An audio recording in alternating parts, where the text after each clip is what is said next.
Hey everybody, it's Emily, the Crazy Worm Lady. I am here today with my Worm Factory 360. These top two trays I harvested to start my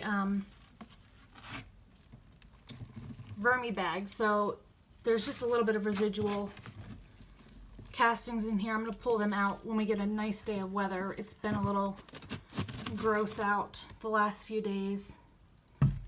Well, that's not completely true. It was gorgeous, and then today it got cold again and rainy, so I wasn't going to go outside. So let me adjust this light so we can see a little bit better, because even though this is just an empty tray sitting on the top, you can see the springtails through the slots. So I'm going to pick this up carefully. And then we'll take a look at our feeding tray, which I did add some coffee grounds to the other day, which is probably, I'm thinking, why I'm getting the springtails. The coffee grounds are really, really wet, and I think it attracts them a little bit. So when I added those grounds, I added some shredded box here. It's just like a box that had some, I got some clothes in for Christmas, so I put that in here.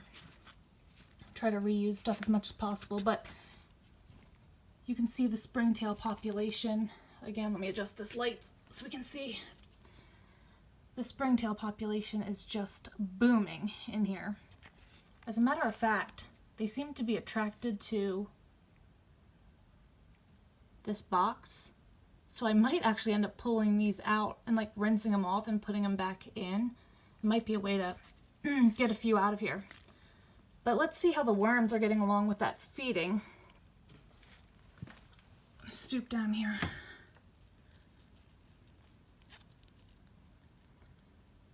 Check that out. I always say my worms love coffee, but oh my gosh. I only did the coffee on this half over here, and like,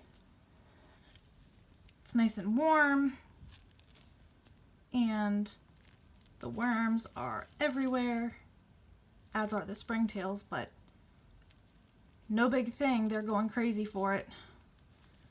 So I'm just going to continue to feed this bin, even though I have a lot of springtails.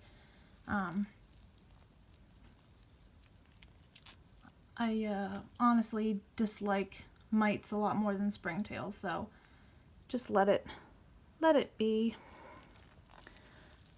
And again, because I've been putting a lot of food that my friends have been giving me from work, there's been a lot of citrus put into these bins, which I was concerned about because people say that you shouldn't feed citrus to your bins, but my worms really don't mind it. And I do freeze. Oh, look at all those mites. Here I was talking about how I don't like them, and there's a lot of red mites in here. Let's see if I can, it's falling apart, which is pretty interesting. So I do freeze all of my food before I put it in here, which I'm wondering if that helps to break down these oranges, because people say that freezing helps break down the cell wall of the food. This is right below that orange. And I'm thinking that that is why the orange peels aren't taking so long. I have seen people feed citrus before, and it takes a really long time for the skin to break down because it's kind of has that oil on it, and it is a little bit, you know, kind of tough. But I'm not having that problem, and I'm thinking that's because I freeze first. So let me push this stuff to the side. We'll check over here.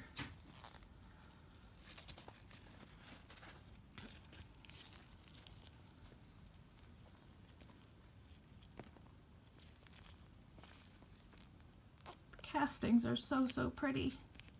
Can't wait for some of these springtails to go away, but they'll actually probably be really beneficial in my garden anyway. So I'm just gonna let it go. If you saw my video the other day, I flipped out about a beetle. It was a large one, but I've gotten to the point where there's really very few bugs in my bins that cause me a whole lot of concern.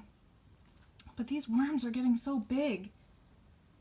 I mean, I am doing a really, really big close-up here, but they just look so nice. People just don't understand why I'm so crazy about worms, but it's just incredible what they can do for the soil and breaking down your food. I just think it's awesome.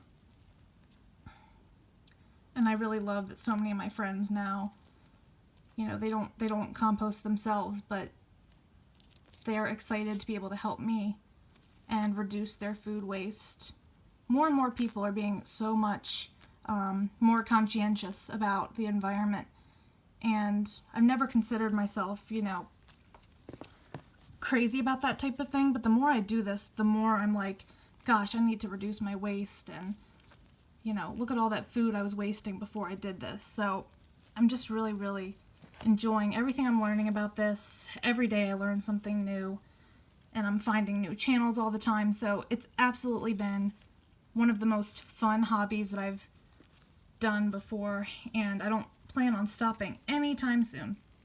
So I'm going to leave this for another day or two. I might add some food, but not on camera. I haven't quite decided if I'm going to try to bait some of these springtails out first with this cardboard.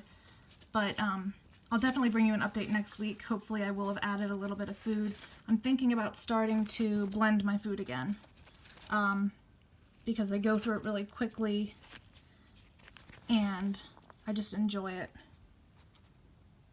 This is going to be so easy to just pull out some of this cardboard. And since springtails like moisture, I'm probably just going to wet down these pieces of cardboard a little bit more, and then pull some of them out tomorrow, and then I'll feed and layer on some new cardboard that's not, you know, finely shredded. And that might be a way to get some of these guys under control. So, enough rambling. That is our update today on the worm factory. I'm going to do some more harvesting, I think, of a few more of my trays at the bottom, so I can get ready for the summer when I'll have lots and lots of food waste from the garden and fruits and all of that fun stuff. So I'll bring you guys a little bit of updates on that. I won't show you my entire harvest, but I'll definitely show you some of the castings I get, and hopefully in a week or so we can add a new tray to this. So like this video, subscribe if you want some more content from me, and I'll be back with you guys soon for some updates.